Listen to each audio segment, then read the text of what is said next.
Chapter 242 বেকারল্যান্ড।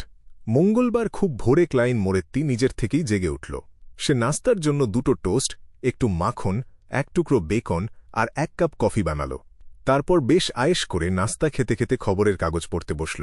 সেই ভয়ঙ্কর language of ফাউলনেস চার্মটা সাথে থাকায় সে এখন অনেকটাই নিশ্চিন্ত বোধ করছিল। আগের মতো সেই নার্ভাস ভাবটা আর তার ভেতরে নেই। ব্যাকল্যান্ড বুলেটিনের পাতা উল্টানো শেষ করে ক্লাইন টাস্ক টাইমস কাগজটা হাতে নিল।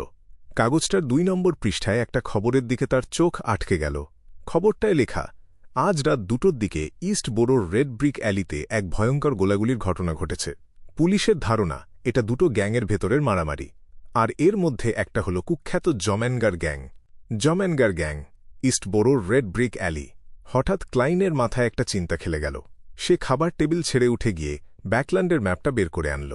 ম্যাপের দিকে এক নজর তাকিয়েই সে বুঝতে পারল যে রেড ব্রিক অ্যালি জায়গাটা বাকার্ডি স্ট্রিট থেকে খুব বেশি দূরে নয়। আর এই বাকার্ডি স্ট্রিটের টেলিগ্রাফ অফিসেই তো ইয়ান রাইটকে এর আগে দেখা গিয়েছিল। তাহলে কি রেড ব্রিক অ্যালিতেই ইয়ান রাইট লুকিয়েছিল? এই যে ভয়ঙ্কর গোলাগুলি হল, এটা কি তাহলে মিলিটারির স্পেশাল ডিপার্টমেন্ট আর ইন্টিস রিপাবলিকের গোয়েন্দাদের ভেতরেই হয়েছে? কে জানে শেষমেশ কি হল। ক্লাইন বেকনের শেষ টুকরোটা তুলে নিয়ে মুখে পুরল, তারপর খুব ধীরে ধীরে চিবোতে লাগল। সে তো গতকাল সকালেই ডিভিনেশন বা ভবিষ্যদ্বাণীর ব্যাপারটা 2 পক্ষকেই জানিয়ে দিয়েছিল, আর সেই রাতেই তারা ইয়ানের অবস্থান খুঁজে বের করে ফেলেছে। এর মানে হল 2 পক্ষই খুব দারুণ আর দ্রুত গতিতে কাজ করে। কফিতে একটা চুমুক দিয়ে ক্লাইন খবরের কাগজটা নামিয়ে রাখল। তারপর সে গভীর চিন্তায় ডুবে গেল। হঠাৎ করে দরজার কলিং বেল বেজে উঠল। কে এলো এই সময়ে? ক্লাইন ন্যাপকিন দিয়ে মুখ মুছল, তারপর একটু অবাক হয়েই দরজার দিকে এগিয়ে গেল। নতুন কোনো কাজ নাকি? গত কয়েকদিন ধরে ওই ইন্টিস অ্যাম্বাসেডরের পেছনে দৌড়াতে গিয়ে সে তো সারাক্ষণ বাড়ির বাইরেই ছিল। কে জানে এর মাঝে কতগুলো কাজ আর ক্লায়েন্ট হাতছাড়া হয়েছে তার। বিজ্ঞাপনের পেছনে খরচ করা টাকাগুলো একদম জলে গেল। এভাবে চলতে থাকলে তো তার আর্থিক অবস্থা খুব খারাপ হয়ে যাবে। হঠাৎ কি যেন ভেবে ক্লাইন দরজাটা খুলে দিল। দরজার ওপাশে 2জন ভদ্রমহিলা দাঁড়িয়ে আছেন। তাদের একজন হলেন মিস সামার, তার পরনে একটা ড্রেসিং গাউন। তার মুখে খুব যত্ন করে করা মেকআপ, যার ফলে তাকে বাড়ির সাধারণ রূপের চেয়ে অনেক বেশি সুন্দর দেখাচ্ছে। তাকে দেখে বোঝার কোনো উপায় নেই যে তার বয়স 30-এর কোঠায়। অন্য ভদ্রমহিলার মাথায় একটা চওড়া কানাওয়ালা টুপি, যেটার সাথে কালো রঙের নেটের মতো একটা পর্দা ঝোলানো। আর তিনি পরে আছেন বেশ গাঢ় রঙের, একটু ফোলানো ধরনের একটা পোশাক। ডিটেকটিভ মরিয়ার্টি, আমার এক বান্ধবীর আপনার সাহায্য দরকার। স্টেলিন সামার তার টুপিটা ধরে রেখে কথাগুলো বলল। তার নীল চোখ দুটোতে হাসির কোনো চিহ্ন মাত্র নেই। ভেতরে আসুন। ক্লাইন বসার ঘরের দিকে ইশারা করল। আর ঘোরার সময় সেই ফাঁকে সে নিজের শার্টের ওপরের বোতামটা আটকে নিল এবং কালো ভেস্ট বা ফতুয়াটা একটু ঠিকঠাক করে নিল। স্টেলিন সামার মাথা নেড়ে সম্মতি জানাল। তারপর আর কোনো কথা না বলে কালো পর্দা ঝোলানো টুপি পরা সেই ভদ্র মহিলাকে নিয়ে ঘরের ভেতরে ঢুকল। এই বাড়িটা তার খুব ভালো করেই চেনা, তাই ক্লাইনের কোনো সাহায্য ছাড়াই সে খুব সহজে সোফাটা খুঁজে নিয়ে সেখানে বসে পড়ল। ক্লাইন চাইছিল সাথে সাথেই তাদের সমস্যার কথা জিজ্ঞেস করতে, কিন্তু স্টেলিন সামারের স্বভাবের কথা চিন্তা করে সে একটু হাসি মুখে জিজ্ঞেস করল, কফি খাবেন নাকি চা? ক্লাইনের চোখে মিস সামার হলেন এমন একজন ভদ্রমহিলা যিনি সবসময় একটা আভিজাত্য বজায় রেখে চলতে পছন্দ করেন, আর সুযোগ পেলেই নিজের শ্রেষ্ঠত্ব জাহির করার চেষ্টা করেন। তার কোনো দরকার নেই। কথাটা বলে অন্য ভদ্রমহিলা তার মাথার টুপিটা খুলে ফেললেন। তার মুখের গড়নটা বেশ ভালো, কিন্তু সবকিছু মিলিয়ে চেহারাটা তেমন একটা আকর্ষণীয় নয়। তাছাড়া তার গালের হাড়গুলো একটু বেশি উঁচু, যাতে তাকে তার আসল বয়সের চেয়ে বেশ বয়স্ক দেখাচ্ছে। একটু রাগ, একটু দুঃখ, একটু দ্বিধা, আর একটু ভয়। ক্লাইন এক নিমিষেই ভদ্রমহিলার মনের অবস্থাটা পড়ে ফেলল। এর মানে এই নয় যে তার ভেতরে হঠাৎ করে স্পেকটেটর বা দর্শকের কোনো অলৌকিক ক্ষমতা চলে এসেছে, বরং ভদ্রমহিলার আচরণগুলো এতটাই স্পষ্ট ছিল যে যে কেউ তা বুঝতে পারবে। হ্যাঁ, চা বা কফি কোনোটাই আমাদের এই সমস্যার সমাধান করতে পারবে না।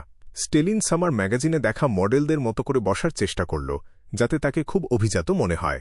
ইনি হলেন মিস মেরি গ্যালো, কোইম কোম্পানির একজন শেয়ারহোল্ডার। আপনি আমাকে কি কাজের দায়িত্ব দিতে চান, মিস গ্যালো? ক্লাইন এক আসনের সোফায় বসল, তারপর একটু সামনের দিকে ঝুঁকে নিজের 2 হাত উরুর ওপর রাখল। আমাকে মিস গ্যালো বলে ডাকবেন না, শুধু মেরি বললেই চলবে। মেরি গ্যালো বিরক্তি নিয়ে তার ঠোঁট কামড়ে ধরলেন। আমি চাই আপনি আমার স্বামীর পিছু নেন, আর সে অন্য কোনো মেয়ের সাথে সম্পর্কে জড়িয়েছে কিনা তা নিশ্চিত করেন। আর আপনি যদি একেবারে হাতে নাতে কোনো প্রমাণ জোগাড় করতে পারেন, তাহলে সবচেয়ে ভালো হয়। চার্চ অফ এভারনাইটের বছরের পর বছর ধরে করা চেষ্টার ফলে লোয়েন কিংডমের বিবাহ আইনগুলো ফেসাক, ইন্টিস বা লেনবার্গের মতো অন্যান্য দেশের তুলনায় অনেক বেশি কঠোর ছিল। এই আইনে পরিষ্কার বলা আছে কেউ যদি বিবাহ বহির্ভূত সম্পর্কে জড়ায় তবে তাকে এর জন্য মোটা অঙ্কের জরিমানা দিতে হবে। এর মানে হল সম্পত্তি ভাগাভাগি করার সময় দোষী ব্যক্তি একেবারেই বিপদে পড়ে যাবে। আমি তো শুনেছি এখানকার 10 জন প্রাইভেট ডিটেকটিভের মধ্যে অন্তত 4 জনই নাকি এই স্বামী স্ত্রীর পরকীয়া নিয়ে তদন্ত করে বেড়ায়, কিন্তু আমার কাছেও যে এমন কোনো কাজ আসবে সেটা আমি ভাবিনি। ক্লাইন একটু চিন্তা করে বলল, হাতে নাতে প্রমাণ জোগাড় করা কিন্তু খুব একটা সহজ কাজ নয়। আমি আপনাকে একদম নতুন মডেলের একটা পোর্টেবল ক্যামেরা ধার দেব।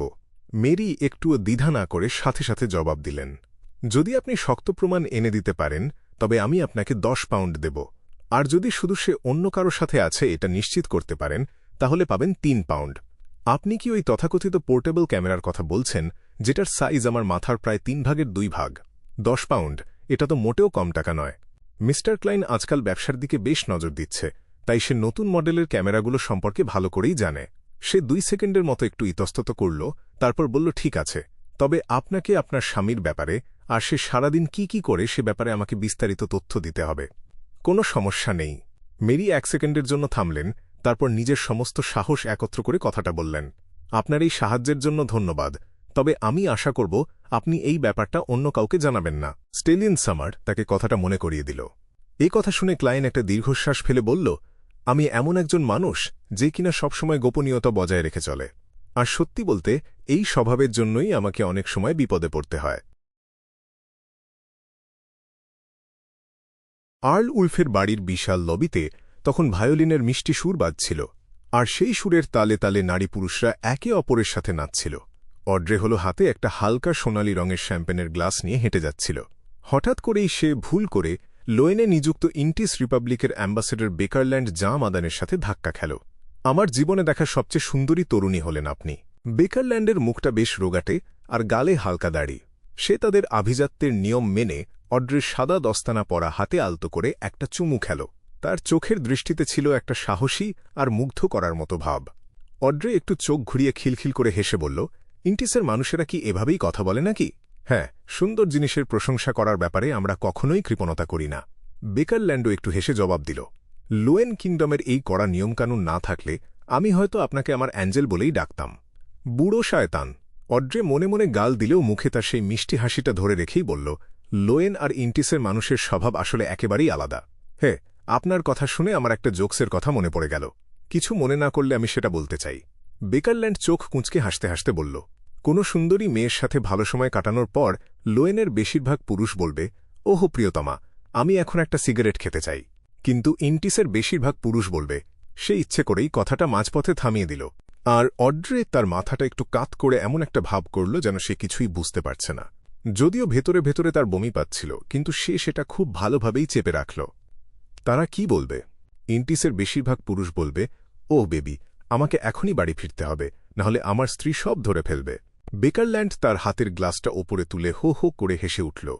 যেসব মানুষ নিজেদের নিয়েই মজা করতে পারে তাদের মধ্যে সবসময়ই আলাদা একটা আকর্ষণ থাকে। অড্রে খুব ভদ্রভাবে হেসে কথাটা বলল।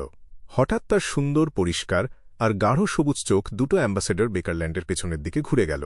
আমি দুঃখিত, আমার এক বন্ধু আমাকে খুঁজছে। আপনার সাথে কথা বলে খুব ভালো লাগল।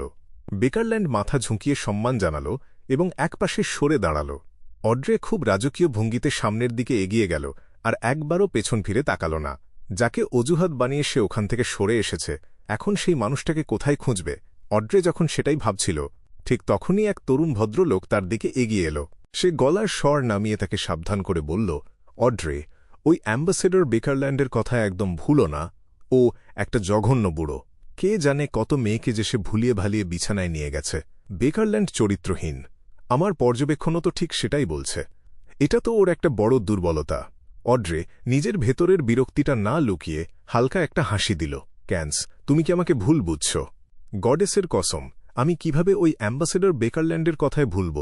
ওর পারফিউমের গন্ধে তো আমার বমি আসে। ওর মুখের ভাষাও খুব জঘন্য, আর ওর রুচি হল একটা পুরুষ ময়ূরের মতো। ক্যান্স হল ভিসকাউন্ট লিডসেনের সবচেয়ে ছোট ছেলে, আর তাদের পরিবারের সাথে হল পরিবারের বেশ ভালো একটা সম্পর্ক রয়েছে। অড্রের মতে টিঙ্গেন ইউনিভার্সিটি থেকে পাশ করার পর ক্যান্স MI9-এ যোগ দিয়েছিল, আর তারপর থেকেই সে বেশ রহস্যময় একজন মানুষে পরিণত হয়েছে। অড্রের আসল পরিকল্পনা ছিল অ্যাম্বাসেডর বেকারল্যান্ডের সাথে কিছুক্ষণ কথা বলে তাকে খুব কাছ থেকে পর্যবেক্ষণ করা। তারপর তার ওপর বিরক্ত হওয়ার ভান করে ক্যান্স আর ইন্টেলিজেন্স বা গোয়েন্দা বিভাগে থাকা তার অন্যান্য বন্ধুদের কাছ থেকে বেকারল্যান্ডের ব্যাপারে আরও খবর বের করে আনা।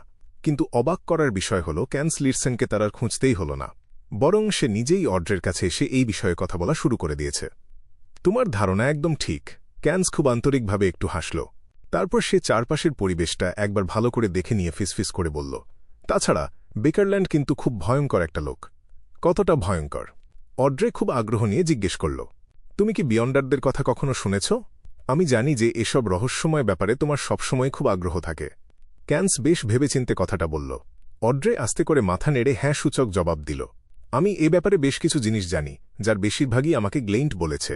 বেকারল্যান্ড তখন বেশ ধনী একজন ভদ্র মহিলার সাথে গল্প করছিল। ক্যান্স একবার আর চোখে বেকারল্যান্ডের দিকে তাকিয়ে নিয়ে খুব গম্ভীর গলায় বলল, সে হল আমাদের কিংডমে ইন্টিসের গোয়েন্দা প্রধান। সে অনেক জঘন্য সব অপরাধ করেছে, কিন্তু আমরা তার কোনো অপরাধেরই প্রমাণ জোগাড় করতে পারিনি। সে হল একজন সিকোয়েন্স 6, একজন কনস্পাইরার। অড্রের মতো একজন বাইরের মানুষের কাছে সে আর এর চেয়ে বেশি বিস্তারিত কিছু বলল না। এমনকি সে এটাও বলল না যে কনস্পাইরার হল হান্টার পাথওয়ের একটা অংশ। অবশ্য অড্রে এসব ব্যাপার আগে থেকেই জানত, কিন্তু সে একদম অবুঝ সাজার ভান করে একটা দীর্ঘশ্বাস ফেলল। সে তো সত্যিই দারুণ একজন মানুষ। আড়ালে তার একজন সহকারী আছে, যে কিনা হয়তো ইতিমধ্যে সিকোয়েন্স 5-এ পৌঁছে গেছে। তাছাড়া আমাদের কিংডমে থাকা ইন্টিসের সব গোয়েন্দারাই তার অধীনে কাজ করে। তাদের মধ্যে অনেকেই হল বিয়ান্ডার, কিন্তু দুর্ভাগ্যবশত আমরা তাদের মধ্যে মাত্র কয়েকজনকেই চিনতে পেরেছি। ক্যান্স কথার ফাঁকে এই তথ্যগুলো জানিয়ে দিল। আর বেকারল্যান্ড যদি তোমার প্রশংসা করে, তাহলেও খুব বেশি খুশি হওয়ার কিছু নেই। সে আসলে মন থেকে এসব কথা বলে না। সে শুধু এই সুযোগটাকে কাজে লাগিয়ে তোমার কাছ থেকে আরও বেশি তথ্য বের করে নিতে চায়। তোমার কথাগুলো আমার মোটেও ভালো লাগছে না। অড্রে ওপরের সুন্দর ঝাড়বাতিটার দিকে তাকিয়ে কয়েক সেকেন্ডের জন্য কিছু একটা ভাবল। বেকারল্যান্ড কি খুব বেশি চালাক? তোমরা তো তার বিরুদ্ধে কোনো প্রমাণই জোগাড় করতে পারোনি। সে ষড়যন্ত্র করার ব্যাপারে সত্যিই খুব ওস্তাদ, তবে তার ভেতরে অনেক সমস্যাও আছে। সে মেয়েদের পেছনে ছুটতে পছন্দ করে আর প্রেমের এই অনুভূতিগুলো খুব উপভোগ করে। সে বেশ ঝুঁকি নিতে ভালোবাসে আর স্বভাবের দিক থেকেও সে খুব চরমপন্থী। অ্যাম্বাসেডর হওয়ার কারণে আমরা তার বিরুদ্ধে সহজে কোনো ব্যবস্থা নিতে পারি না, তা না হলে সে কবেই ধরা পড়ে যেত।